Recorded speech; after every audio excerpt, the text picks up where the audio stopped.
Okay. Thank you both for being here. We've been doing these podcasts now. We did one on education already. We're also focusing this month on Black History Month. And I wanted to have folks like you, Barbara and Doug, to talk about the Howard County experience. Oftentimes, my children went to school. When I went to school, we heard an awful lot about the national civil rights movement, but I'm not sure too many people who know about the Howard County civil rights movement. And I know my dad was a good friend of yours. And so I thought, Doug, may I turn over you too? I mean, you went to Harriet Tubman. Oh, yes. What year did you graduate? 1952. So you were at Cooksville as well. Yes. Gosh. And so did you live in Cooksville? Where? Yeah, I was born and raised in Cooksville. Gosh. And so you went to Cooksville and then you went to Harriet Tubman. Did you go to any schools before Cooksville? No. Okay, so Cooksville was from the very beginning. Yes. Okay. So what was it like for you at Cooksville and Harriet Tubman? Well, as I began at Cooksville, I entered Cooksville 1 year after the high school graduated its first class. Oh. And we were novelties, black kids in Howard County being educated, because they opened the only high school for what we were then colored people in Howard County at Cooksville on the property of our home church, and part of the classroom space was our home church. So just about everybody who went to Cooksville School spent part of their time in Mount Gregory Church because it was classroom. And I entered the school at a time just before the outbreak of the Second World War. And so many of the older boys that I met, it was 11 years then, many of the older boys that I met left. My older brothers, two older brothers, put their age up and went to the draft board and went away because they were tired of working on the farm. Wow. We were born and raised in Cooksville, and at that time, my daddy paid $1 a month rent. Wow. He had 4 boys. We worked on the Riggs farm. That's where we came from. The Riggs farm, yeah. Yes. It was formerly a sheep shed that in the 1920s my daddy renovated and made a log cabin shack out of it, 3 rooms, and so there were the parents and 7 children. 6 of us were born in that place. And going to the school was a relief. You got a chance to get out and get to meet and see some other folk. Wow. Okay, so you went to Cooksville, and then when Harriet Tubman opened, in 1949 or 50? 49. 49. Yes. So then you went there. Yes. And your principal was? Silas Craft. And he was also Cooksville, right? Yes. Yes, he came to Cooksville in 1944. And it was his work and leadership. He was a tremendous community leader. He knew people who were already engaged in the civil rights movement, such as Lillian Jackson at the NAACP in Baltimore. And with that kind of connections, he brought it to bear on the entire community for the construction of a new school that was not on our agenda until Craft came. And then you talk about Tubman. Yes. Yeah. Before we get to Tubman, Barbara, I don't know as much about your background. What's your background? I'm originally from North Carolina, graduated from Olive Hill High School, went to NCC State for a semester, and found out that it was college, not high school, and that my parents weren't there to make sure that I do whatever I was supposed to do. So that was my introduction to adult life. I only went there a semester, and then I came to Johns Hopkins, where I studied X-ray technology and nursing. And that was too emotional for me because I worked in oncology, pediatric oncology. Yeah. And that was something that wasn't for me. Emotionally, I could not handle that. And so I went back to school to Howard University and studied sociology and secondary education and elementary education. And I got my master's from Antioch and in secondary education. And just went on from there to doing the work that I believe God called me to do, which was peace and justice for everybody, see that people all had fair and equal rights. And that's been my life work, even in the ministry. that is my life's work right now. Yeah, and both of you in ministry. And I didn't ask you, Doug. I mean, how about your background after Tubman? What happened after Tubman for you? I fortunately ended up at Morgan. And my first week at Morgan, at that time, they were renovating the dormitory that all freshmen, male freshmen, had to live, and we didn't have doors, and that meant upperclassmen found us available for harassment. And in those days, being 1952, harassment was tolerated and almost encouraged on college campuses. And to escape it, I took a trip one night with another student from Pennsylvania and another from South Carolina, and we went CORE, Congress on Racial Equality, had established itself in Baltimore about 3 or 4 years before, and had begun testing restaurants. So we went on a demonstration to get out of the dormitory about 3 blocks away from Morgan, which in 1952 began our demonstrations there. And so my civil rights activism started at Morgan and it's continued ever since. And there are many things about it that were different than there are now. And I'd like to hear more about your thoughts on that. So you go back to the civil rights activism. I know you started working with the governor in the Office of Civil Rights. Is that what it was? No, it was the Office of Minority. Yeah. It was the Maryland Commission on Interracial Problems and Relations. And who was the governor that appointed you for that? J. Millard Tawes. Tawes, okay. And what year was that? 1959. 59. Because I think I remember a story of you telling my dad came to visit you. Yes. We had undertaken, because we were beginning an effort to get public accommodations open throughout the state of Maryland. During those years of the late 50s and early 60s, 6, 7, or 8 African countries gained their independence, and they had diplomatic teams coming both to the United Nations and to Washington, D.C. 1 or 2 of those nations no longer exist. They're so small. They were small enough in those days that they could not afford to have a delegation in New York and a delegation in Washington, D.C., and they had to travel by auto because too much expenses for flight. And they had to come through Maryland. And the lack of public accommodations along the corridor out of Washington, D.C. and through Delaware was a statewide problem in which the Kennedy administration became involved. And that began a new effort to get public accommodations open to everybody in Maryland. It was one of the tasks that I got coming into the Maryland Commission on Interracial Problems and Relations. And I had gone into every county, not just those, to regulate. And I thought I was busy. Yeah. But your father came into the office one day when I was in the office and wanted to know what we were doing for black children in Howard County, and what about the education system, because nothing had happened.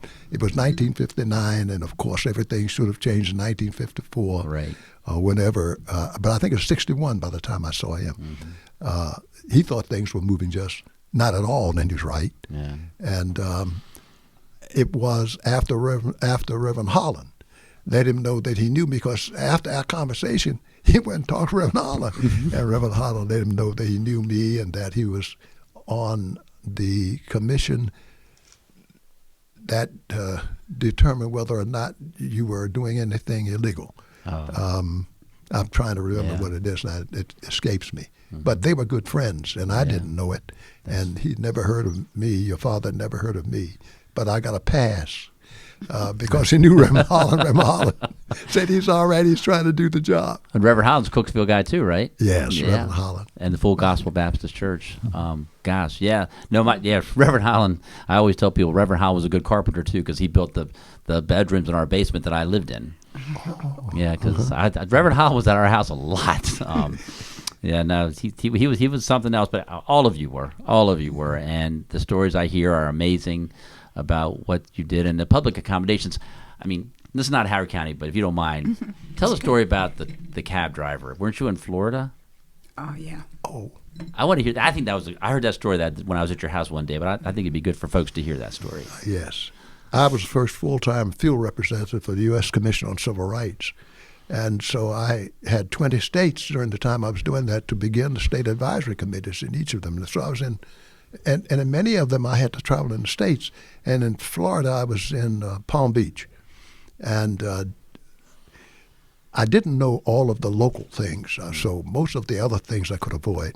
But all of the cabs in Palm Beach at that time were prohibited. They were not allowed to carry Negroes, colored, or black people. And I managed to get into a cab by coming out of a hotel with a newspaper in front of me. So I figured that's the way to do it. I would leave, West Palm Beach. I would leave Palm Beach and go over to West Palm Beach, walk into a hotel, get the paper, because where I needed to go, I would step behind. I'd get behind the paper, get in a cab, and the cab driver wouldn't know that I was not white until we got where we were going. And so they decided to stop it, and they arrested me.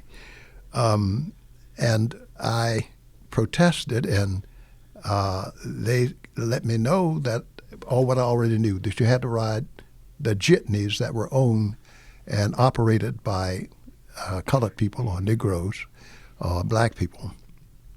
Well, it became so serious that they had a hearing for me.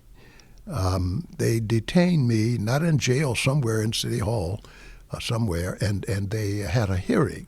And at that hearing, they brought all of the black jitney drivers, owners that they could find, to say that if they changed their policy for the state, for the city, that these people would have no work, would have to go out of business. Well, it was also the policy that if a white person wanted a ride and a jitney came by and black people were in, they had to get out. Wow. I had, by that time, having left Maryland to work for the U.S. Commission on Civil Rights, already had been established with Bobby Kennedy.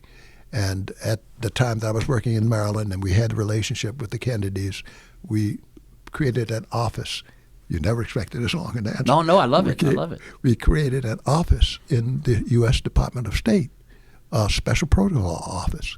So you can imagine it.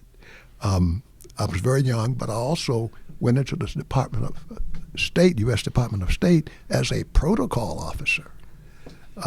And now in the Department of the U.S. Commission on Civil Rights, I needed their help. So Bobby Kennedy got the U.S. Attorney in Tallahassee to come down there to get me out and to get me free, because they then got the attention of the federal and the first changes in public accommodations throughout this country were made in the area of interstate commerce. Oh. It was the integration of buses and things that traveled interstate, the trains and how they traveled interstate. They were the very first. Because the federal government could control that. Yes. Wow. And that became one of the instruments I then learned how to use in helping in the other states that I went into to be able to get things moving in public for civil rights in those areas. But the learning was what I went through in Palm Beach and in West Palm Beach. That's an amazing story. I love the fact that Bobby Kennedy got involved. Every Thursday in the U.S. Department of State, we had at that time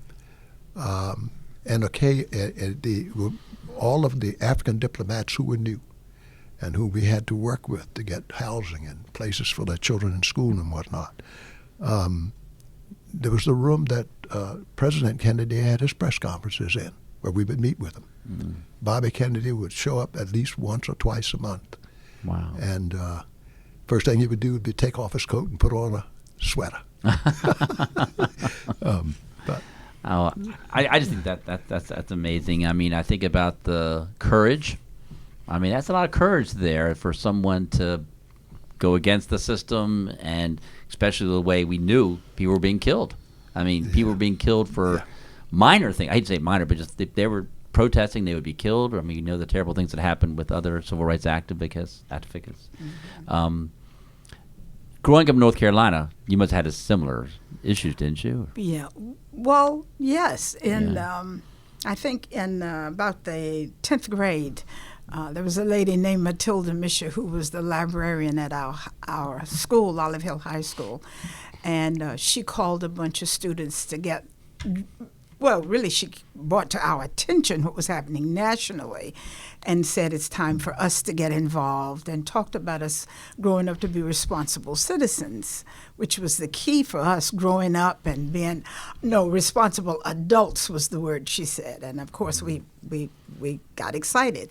And so she met with about 20 of us at her house, and we began talking about strategizing in terms of how we might be able to get merchants to allow African Americans or black people at that time to try on clothes, and also to eat in the restaurants, to sit down in the restaurants and be able to eat and order your food like everybody else.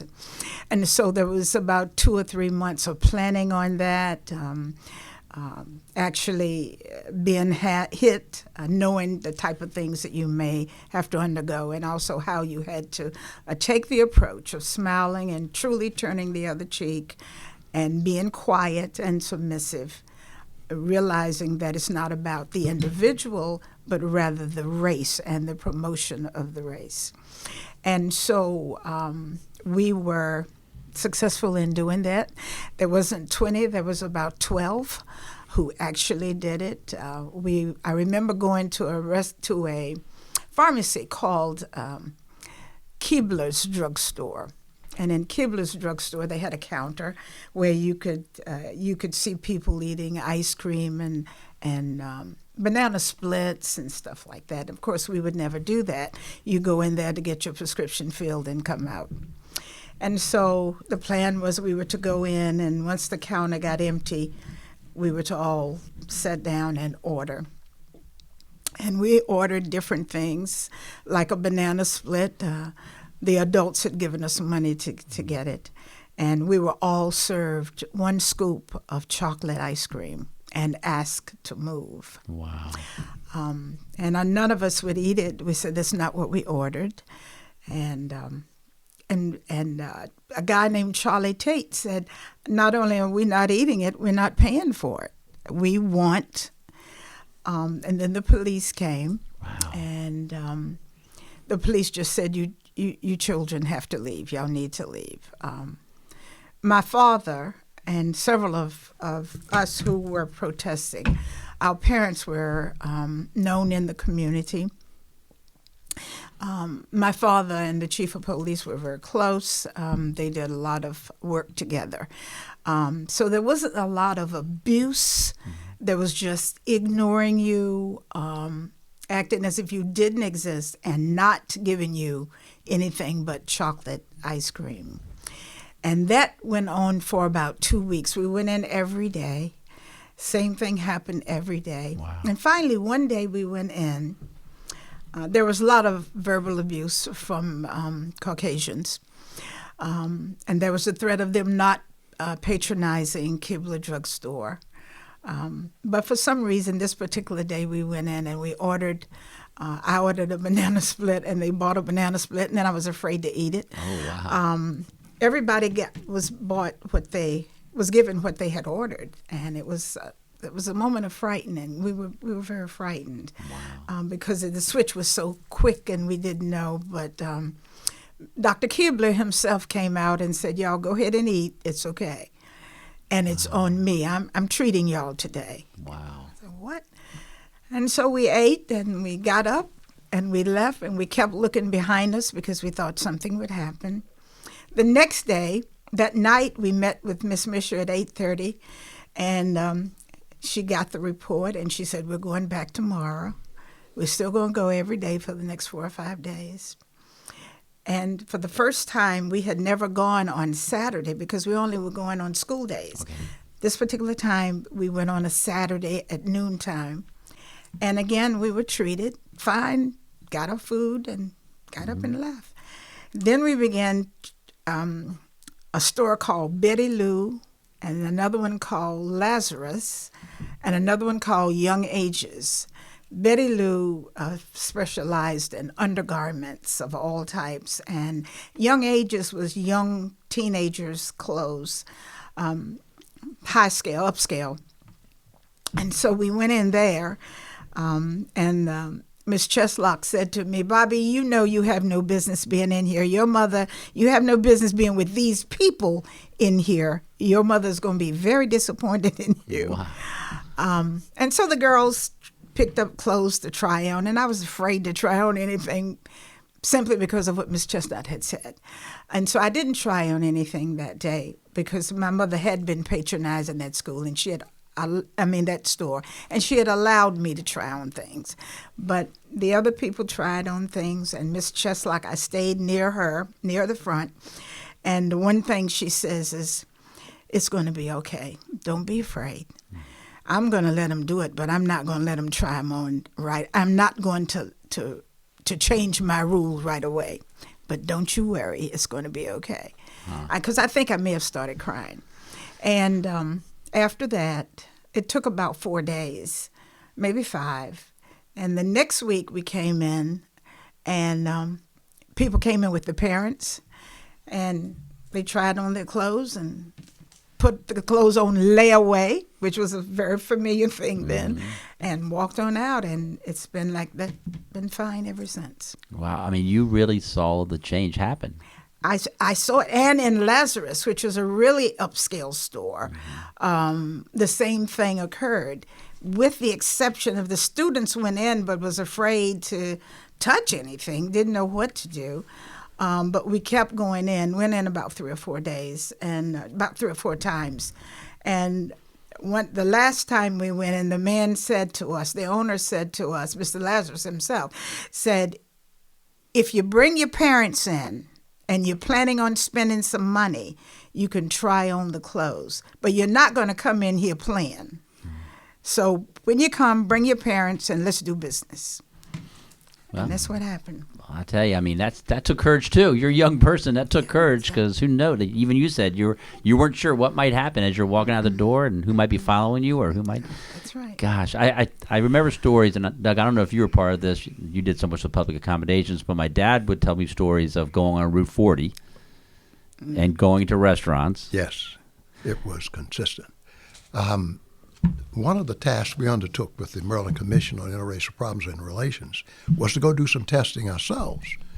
And I remember one time I was with Mrs. Carolyn Ramsey, a member of the commission, and there was a Red Roof restaurant on. All of them were unpleasant places to be. We've experienced black employees in those places being fired for serving us. And this particular one that we went into, the owner, I'll never forget him, Andrew Castellanes. Wow. Came out from back and put a pistol at our heads. Wow. I had worse things happen to me in the Deep South, but that happened up on That sounds 40. pretty bad. I can't imagine what's getting worse. There was in those days a philanthropist named J. Sidney Hollander. I don't know whether anybody would know him now. Your father knew him well. Okay. He gave an annual award on the person that did the most in the state of Maryland for the advancement of interracial relations. And he granted it to Andy. And he granted it to Andy because as we worked our way through getting those places integrated, and we had to do it before we could pass the law because it was taking too long to pass the law. Andy changed while we were going through the process. Wow. And became a leader of restaurants along Route 40 Wow. to get them integrated. Otherwise, it would not have been done. One of the things we accomplished at that time was after President Kennedy put together this task force to work on it with African diplomats. I was a part of it, but he also had a Japanese American. All of what we have in Howard County now were represented on that task force. And our headquarters, as I said, was in the Department of State. And we had a free luncheon for the Maryland Restaurant Association, hundreds of guys, at the Aberdeen Officers Club, and invited the restaurant people there. And had representatives come from President Kennedy, Fred Dutton and Wolford Harrison. He later became a senator. Yeah. Where the president's representative, Bobby Kennedy, came but did not let himself be known that he was there. Andy was there. He was deeply regretful of the incident that had occurred. Sidney Hollander was there, and Sidney Hollander made him the recipient because he spoke so convincingly to them there that it made the way easier to get accommodations whether the law was passed or not. Wow. In those days, the state legislature was organized to represent the counties. Right. We had the great Senator James Clark. Yes, we did. Senator James Clark was one of the first in the state legislature to say, I'll sponsor it, and it ought to be done. Wow. Another one, the only one from the Eastern Shore who voted for it the first time, was Harry Hughes. Was it really? Yes. Wow. Nobody from the Eastern Shore but him. And he was a delegate then, not a senator. That's how I met him. I became his assistant and head of the office. We created the Office of Minority Affairs in his office. When he became governor, he hired me. 20 years after I had left and toured, had hired me and created the Office of Minority Business Enterprise. Wow. But Harry Hughes stood out alone. We got many people. What I did for the state of Maryland was to form an interracial committee in each county, trying to get public accommodations as the reason to have them organized. And he was a leader on the Eastern Shore, so much so that one of those who followed me to lead the office of that commission was a friend of his from down on the Eastern Shore, Bill Adkins, himself, a leader on the Eastern Shore that came in and helped to lead that commission. Wow. But in those days, there was a certain cooperation at the level that was hardest to persuade. The level that was hardest to persuade were the people who were in a position of leadership, but at the management-related level of leadership, perhaps not in executive leadership, but who felt that the things that they needed to keep going the way that they were the regulations and the rules, because they never thought the law would be changed. The regulations and the rules, how the rules are regulated, how things are managed, is what enforces a discrimination in people down below. Yeah. The only separation I had from you, and your father, my daughter had relationship with you. Yeah. The white guys in Howard County was in church and in school. And the people that they followed didn't want things to change because they already organized that way. And somebody was going to lose something if they didn't change. But we would have been on the same teams if we'd have been in the same schools. Yeah, of course. Of course. And that tends to break it all up when you have to be on the same team. It sure does. Just like I was telling someone earlier that when I was in 10th grade, John Lunn, Reverend Lunn, he was a teacher at Alton High School, and he encouraged me to take Black History class in 10th grade, and I was the only white person in the class. Yes. And you have to work together. Yes. And even though I was the son of a civil rights leader, I was uncomfortable. And by that, it didn't take too long, but talking to people and getting to know people, and I want to get to there with Barbara on this too, but I mean, just talking makes a difference, and experiencing makes a difference. Yes. I was going back. My dad would always tell me the story on Route 40 that he remembers going into a restaurant. Actually, the building is still there now. It's a Korean restaurant. Certainly not the same owners, but a long, long time ago, back in the early 60s, that he went in there with some other African Americans, and they wouldn't serve. And I guess, I don't know what the policy was, but he told me that they would go then to a court and get an order, and they would come back with the order that says the court says you must serve. That would happen, That right? is true. Okay. As a matter of fact, in the very beginning days, in order to get us off the property, the way it was in the areas I was in at Maryland, in order to get us off the property or to get us arrested, they had to read the Trespass Act to each one of us 3 times. Wow. That's how it started out of Morgan. While I was Okay. at Morgan, that's the way we did it. Yeah. Yeah. And at the end of the third reading, somebody that was outside would just walk in and sit down. The person was there and get up and leave. Oh, my. And they generally didn't want to go. It broke the spirit of of resistance, certainly among the people who were just simply working there. But it took that kind of cooperation Yeah. to get those things done. Well, my dad they'd tell me a story that they would go get the court order, and they'd come back, and he told the story that the owner of the restaurant, they showed him the court order, and he said, this order says that we have to serve you, but it doesn't say I have to be here when you're served, and the owner left. And he didn't come back until they had finished their meal and they had left. And boy, not even close to having a gun put next to his head like you had, Doug. But I think that was Howard County. And when I was in the state legislature, I had colleagues that were from Baltimore City, African American, who would say, we were always told, don't go to Howard County. Don't go out that Route 40 in Howard County. That's not the place that you want to be if you're an African American. And I think to myself, Howard County was that way. And now you grew up there. I mean, did you experience any of that in Howard County? Yes. Yeah? Yes. Gosh.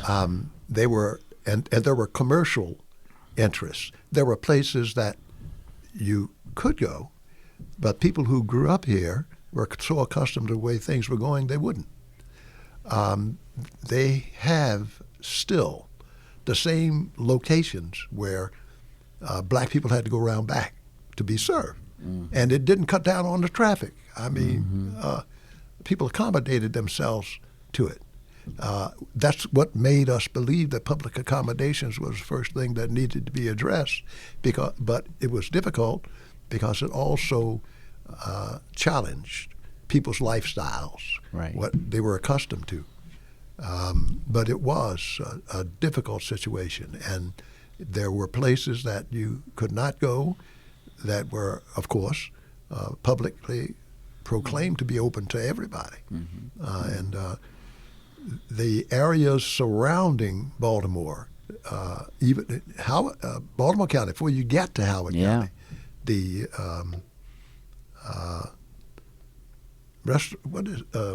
Double T Diner. Oh, yes.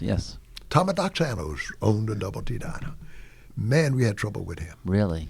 Yes, I understand the Doxanos family sold it, but we spent a lot of time and got arrested rather freely at that Double T Diner and transported. There was no major highway over to Towson then, but transported over to Towson to be put in jail.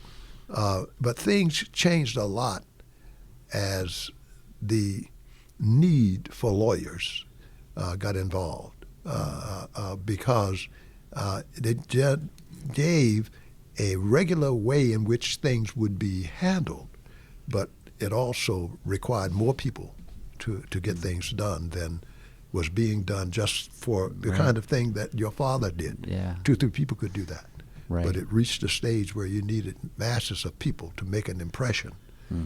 Yeah, that's interesting. I mean, going back to Jim Clark, Senator Clark, my dad thought the world of Senator Clark. I mean, he actually was a delegate under Senator Clark for a while, then ultimately became a senator himself. But you think about, my dad would tell me back in the 50s, most of the African American population in Howard County were Republican. Absolutely. And so think about Senator Clark's courage, because his party really didn't support what he was doing. And I'm not saying anything now because things sometimes have certainly drifted different ways, so I'm not saying anything partisan on this one, but I'm just saying the courage that Senator Clark had, he was going against probably what many people in his party wanted. I absolutely agree with that. He was a state leader. I had not heard anything about him many, many, many years, but he was a state leader. I do believe had he run for governor, he would have made it. Yeah. He was a great man. I got to know him later on, and I tell you, you always felt like you learned something when you sat down with Senator Clark, and he would just tell you too. He wasn't shy about telling you what he thought. But we were very fortunate to have him as leader in Howard County at the time that he was. But I'm going to maybe go a little bit to now, and how things now, or even recent time. I mean, Barbara, you were very gracious to come into our administration when we were in office in Howard County Executive's office, and you were the administrator of the Office of Human Rights. Can you give an idea of kind of like what that office does in Howard County and what you saw as your role when you were in that office? When I accepted the position and certainly was excited over it because it was human rights and human relations. And I began to talk about the job at various places, and people said, "Is that in Howard County?" I said, "Yeah, we have that here." And as I moved about, within the first 4 or 5, maybe 6 months, I found out that very few people knew that the office existed, and those who knew that it existed didn't know what it did. And so I was trying to talk to people one-on-one, and I found that wasn't as effective as I thought it should be.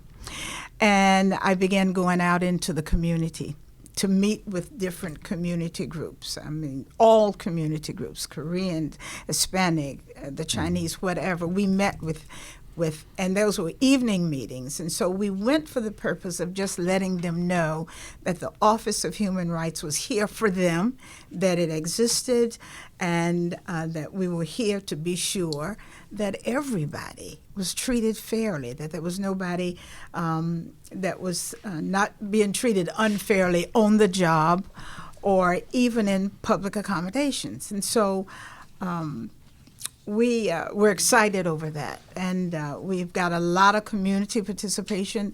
We met every month. I was in somebody's meeting, and it was interesting. And they began to ask questions about what the office did. Will it help me? How can I get this information to my community? And so we began doing flyers. And providing a little information to the community leaders who were meeting so that they could distribute to their communities in which they lived. And it was exciting work. We investigated many, many cases. Yes. The Office of Human Rights investigated many, many cases and found there were a lot of unequal and treatment and actions that were just not fair and were just not right.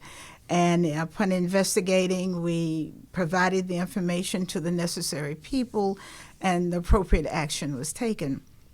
One such investigation was with the sheriff. Yes. We won't go with that name, Yes, but I mean, yes. that was a very important investigation that your office did, and it actually helped us to be able to stop the practices that were going on in the sheriff's office. Yeah, So, yeah. yeah. And many people in the county didn't think that we should pursue that.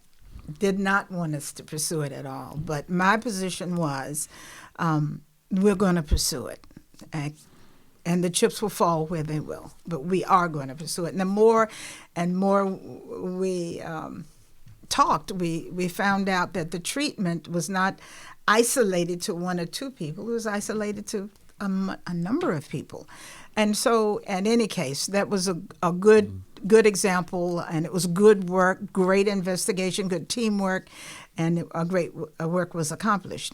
And then we began continuing in the community, and other people began to bring us cases.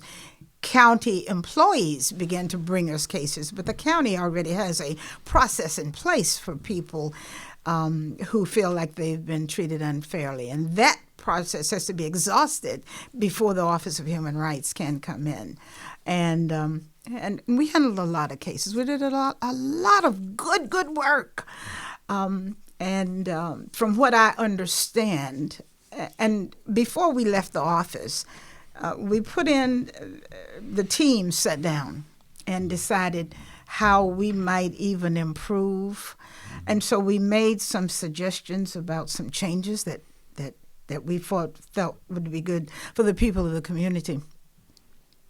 And they were presented, and at any case, now from what I understand, and trust me, I understand very well because I am in close contact with the Office of Human Rights, because I want to know what's going on. Sure. And I find that the sting, the power, if you will, that the office had, it no longer has. It's been watered down so that it needs some power. It doesn't have any sting. I mean, there's a limit on investigation. There's a limit on this. You can't do this. You can't do that. And it was fine as Howard County Office of Human Rights was internationally known by the DOJ. Because we were working with them. We were working with all the various state offices, the county officers that were participating in the whole movement. And so now I don't know what's going on with it other than it's just too watered down and it's too hush-hush. And all the people that were there when I was there are no longer there. Even the staff and all? No staff. I'm wrong. One person is still there. And the reason they left is that they just felt there was even unfairness going on in the office. But I just want to say that the Office of Human Rights was reflective of the entire community, the diversity in terms of race, gender, color, the whole bit. We represented the county, and I wanted to make sure of that, and we continued that. And it was good work. It was a good opportunity. I hear nothing about the office now. Well, in terms of functioning and doing work. Well, I appreciate you taking that challenge because I know you had to leave another profession because you were at, I think, Interracial Medical Center or something? Yes, I was the chaplain on dealing with all complaints. And so I stole you from them and brought you in. I appreciate you doing that for us for the 4 years that I was in office, and I appreciate I never had to worry about that office. Because I knew Barbara Sands had that under control, and I appreciate what you're doing because it's important for us. And I think, Doug, you mentioned that we're a very diverse community, much more so even than when we were growing up. Yes. But we need to make sure everyone feels included, and that's one of the things I unfortunately hear now is about this division in our community that folks are not feeling like they're represented, they're not feeling like they're heard. And I think everyone's got to have a voice. And as I mentioned when I was in the 10th grade class with Mr. Lunn, it was that voice. You hear people talking, and then you kind of understand a little bit where they're coming from in their steps and where they're coming from in their homes, what they're dealing with, and then you have to have a whole different viewpoint of things. So everything's not just like my life. I have to learn what other people's lives are like, and we have such great stories in Howard County. It's such great people who work hard, and I worry. I worry about our county. I want to make sure our county continues to move forward as a welcoming and tolerant and accepting place. I mean, social justice, you talked about that at the very, very, very beginning. That's what your passion is. That's it. And you've done it. You've helped it. And gosh, Doug, you've lived it too. My gosh, you guys have changed the world one day at a time, and also being a pastor at the same time. I appreciate all you have done. I mean, any thoughts on how we can maybe deal with some of the issues we have now, or any things you hear from your friends or family members? Or one of the things I think we need to do is we need to talk more. And when I say talk more, I'm not talking about coming together just to say something. I mean to be open and honest about what is happening in the community and figure out how each one of us can make a difference in the resolution of that community so that we all can live peaceably and also live in unity and be supportive of one another, which is what the word calls us to do, be supportive of one another. And I feel that we can do this. One of the things that when I was in the Department of Human Rights that we always say, the more we talk, the more we learn that we are alike. Yes. We all are striving for the same thing. If we would just take a moment to be quiet and listen to what the other person is saying, we may find that the other person isn't saying something too different than what we're saying. They're saying it a different way, but they want the same results. We just have to listen to one another. That's what I believe. And God gave us 2 ears and 1 mouth, right? Absolutely. I mean, and my ears are incredibly large, but I got that from my dad. Any thoughts you have, Doug, before we end up? Yeah, if people participated, felt, first of all, that the participation would make a difference, even if it is just to a meeting, there would be fewer that are participating in protests. So we do not have enough, not necessarily sponsored, but perhaps opportunities for people to come together, or challenges that bring people together, even with what do we have now, virtual. I have some things going on virtually that I would not have done if we were having meetings, because I'd have given up going to meetings. But that is an advantage. A lot of things that we need to have done, if we could find a way to have people on the telephone conference arrangement, 3 or 4 of them, if it were constant, those people would find a way to continue to relate to each other. People are not always looking for an opportunity to persuade someone upstairs, someone higher up. They oftentimes are looking for an opportunity to change something that relates to them on an everyday basis. My opinion, since I first started with civil rights work, is that if we get those who are upstairs to have a heart and soul for what it is that we down here are trying to achieve, that it would be a lot simpler to do, and we'd be able to do a complete job of it. I think that in practical ways, much of what we do in our church community could be tremendously improved, but it has to come from pulpits. It has to come from bishops' offices. It has to come from the places where power and authority appear to be vested. And it isn't coming from there.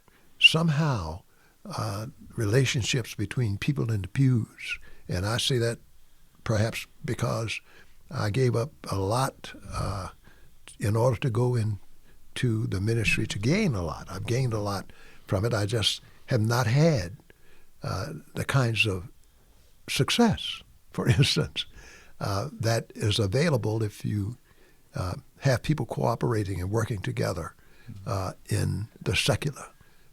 Part of our problem is with our religious communities. Interesting. And I feel that many of them be greatly disturbed by having this as a part of your podcast. But part of our problem is the way in which we are so guarded and so directed by that which we interpret and try to live by as what we're told is our religion. And if we found religious means to reach each other with understanding, kindness, love, tolerance, appreciation, and respect, because we do that every day. We don't know what the religion of a person is when we meet them in Walmarts or in North, what a place you go there? North Grumman. North, in the malls and things. Still what it was, except that some of our schools are integrated. When I was a kid, it was church and school that separated us. And for the most part, schools have done much more than churches have to bring us together. I'm not saying that all of us go to the same anything. Right. I'm just saying that spirit of fellowship, companionship, the spirit that we want to be the next America. That spirit isn't going to come to us unless it comes to us through the people. Yeah. The activity of the people. And if we could somehow engage that in such a way that is consistent, and I believe that we can. I believe a lot of it happens here in Howard County. It's funny you say it, because that's actually why I'm running again. Because I'm concerned that we're losing that, and I think as you've been talking about the church and others, I think it's elected officials have to have that kind of thought. I mean, my dad was a very humble person, very never thought about himself, and I think Jimmy Clark was the same way. I mean, so I'm not saying partisan here, Democrats, Republicans, but we need leaders who, it's not about them. And I used to always tell people, I'm not the boss. It's the people who are the boss. And I work for them. And I'd have a town hall, and people might be mad at me and they'd say, boy, Alan, you're so nice and patient for being at that town hall. I said, no, I'm their employee. I'm hearing what my boss want me to do, and if they disagree with me, we have to have that conversation. And I think we have to have almost that mindset as elected officials that we're not like these folks who are above everybody, and we don't, have all the trappings of office. No, we should be just like everybody else, and we should be walking the streets, we should be driving the roads, we should be going to the stores, we should be going to the schools, we should be just like everybody else. And I've worried that when we take our elected officials and remove them from the community and we make them a little more distant, that causes that problem. And I think we all have to have that feeling. And so my goal is to unite our community together, to be a place where we can all work together and talk together and play together and learn together and and also mourn if we have to together. Yes. I just want us to be together and knowing that you're not any better than anyone else. We're all the same. And if people have that voice you're talking about, if people have a voice and if they are heard, I think we wouldn't have nearly the problems we have right now because they would feel appreciated. Yes. And not everybody's going to get everything they want. We all know that. But if they feel like they've actually been heard and they've been appreciated and they've been considered and they are been included, I think things get so much better. I mean, so if anything could be done to build teams while you are campaigning, because working together, it's just a little bit, but working together it is very fulfilling. And the sports example you gave a long time, I mean, that's perfect. Yeah. When I used to play basketball an awful lot when I was younger, and I was more of a point guard, and I remember people would come up to me later and say, you look the court. You see everybody because everybody's got to work together. You can't win by being one guy or one girl. I mean, you all have to work together. And sports, I think, does that a lot of times, bringing people to how to work together. But in everything in life, whatever job you have, with the jobs I have now, the jobs you have now, we can work together and we can accept each other. And you guys struggled through a lot and had to deal with a lot, and you made differences. And Barbara and Doug, you both talked about those. And, I don't want people to forget. That's why I appreciate you being on here today, because I don't want people to forget. And Betsy Warden was with me earlier and told me her stories about going to Harriet Tubman and her schooling and things. And, I want us all to remember so we don't repeat. And I want us always to remember what Howard County once was, so that we don't ever think we've made it, because we have more to do. And you helped us tremendously, Barbara, when you were the administrator. We have more to do, and we're going to work on that together. So thank you for taking the time today. You guys are wonderful, and I consider you close friends. And, my dad certainly loved you both. And We loved him. I was telling someone earlier that I remember going to your house, Doug, when I was little. Yeah.